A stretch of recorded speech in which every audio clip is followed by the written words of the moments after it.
आप सुन रहे हैं कहानी द्राक्षिणी भाग 7। दिन बीतते गए और वो दिन आ गया जब उर्मिमाला राजा इंद्राशीष को वरमाला भेंट करेगी। शादी की तैयारियां जोर शोर से जारी रही। ये देवी द्राक्षाणी के अष्टमंगल का दिन था। बलि के दिन के बाद उर्मिमाला राजन के साथ 56 व्यंजनों का भोज करने बैठी थी और अपने माता पिता की कुटिया में घर लौट आई थी। मुग्धा जानती थी कि आखिरी बार उसकी बेटी उनके साथ होगी। उसने पिछले 5 दिनों में अपनी बेटी को अपने दिल के करीब रखा था। उर्मी केवल 1 वर्ष के लिए रानी के रूप में अपने जीवन का आनंद लेने और जीने में सक्षम होगी। 1 साल बाद उर्मी को जिस अमानवीय मौत से झेलना पड़ेगा, उसने मुग्धा को डर और दर्द से कंपकपा दिया।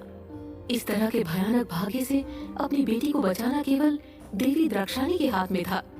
मृत्यु अवश्य भावी है और सभी को मृत्यु के सामने खड़े होकर इसे स्वीकार करना होगा। ये मानव जाति का सबसे बड़ा आशीर्वाद है। अनंत जीवन केवल एक अभिशाप है, दर्द, शोक और यातना से भरा एक अभिशाप। विभिन्न युगों में देवी देवताओं ने इस नश्वर भूमि पर पुनर्जन्म लिया है, लेकिन वे भी अपने उद्देश्य की पूर्ति के बाद चले गए थे।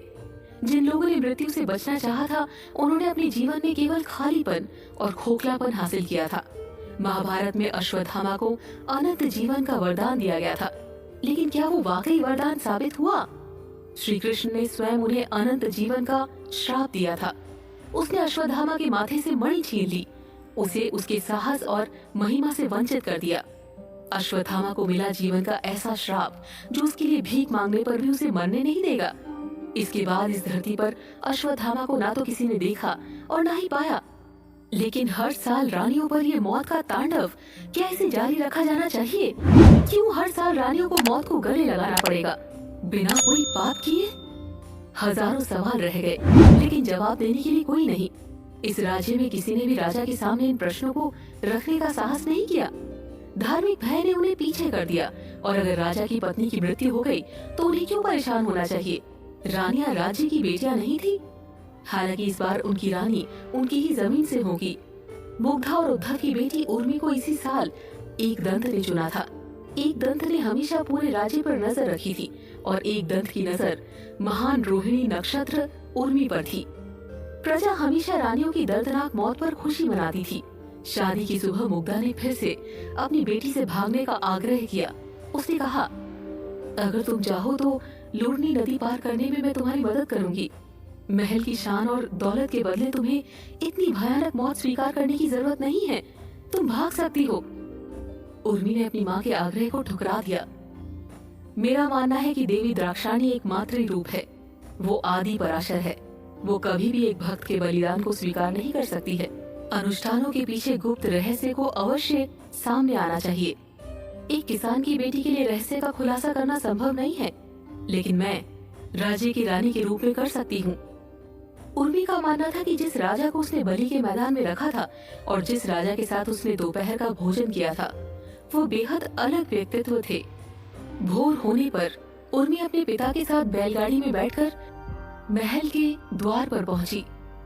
उर्मी को अपने भीतर तक ले जाने के लिए एक पालकी वहां खड़ी थी। उद्धव ने अपनी बेटी को आखिरी बार देखा और उसे अलविदा कह दिया। अब वे उसे 1 साल बाद बलिदान के मंदिर के प्रांगण में देखेंगे। उर्मिमाला और राज चक्रवर्ती इंद्राशीष की शादी पूरे धूमधाम से हुई। एक दंत ने कन्या को राजा को सौंपने की रस्म पूरी की। हालांकि पूरे आयोजन के दौरान इंद्राशीष उदास और नीरस लग रहा था। उसने इन अनुष्ठानों को इतनी बार देखा था कि उसका दिल अपनी सारी भावना खो चुका था। अब उसे कुछ भी उत्साहित नहीं करता।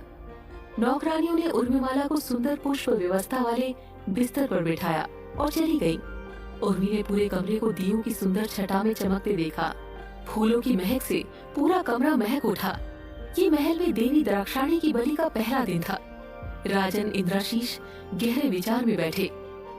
ये मेरी शादी की पहली रात है। मेरे अपने राज्य के किसान की बेटी उर्मिमाला आज मेरी रानी बन गई है। मैंने पहले ही दिन उसकी सुंदरता और कृपा का अनुभव किया है कि उसने महल में कदम रखा था।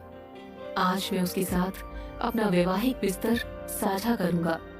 महिलाओं की बात करें तो मैं नौसिखिया नहीं हूँ। उर्मिमाला मेरी 17वीं पत्नी है। हालांकि उससे पहले किसी की तुलना उससे नहीं की जा सकती। वो अपनी सुंदरता और उसकी देवी द्रक्षाणी के प्रति भक्ति में सबसे अधिक है। उर्मिमाला एक राजकुमारी नहीं हो सकती है, लेकिन मुझे उसमें देवी द्रक्षिणी का अवतार दिखाई दे रहा है। लेकिन मैं देवी केशी के नुकसान के दर्द को क्यों नहीं भूल सकता?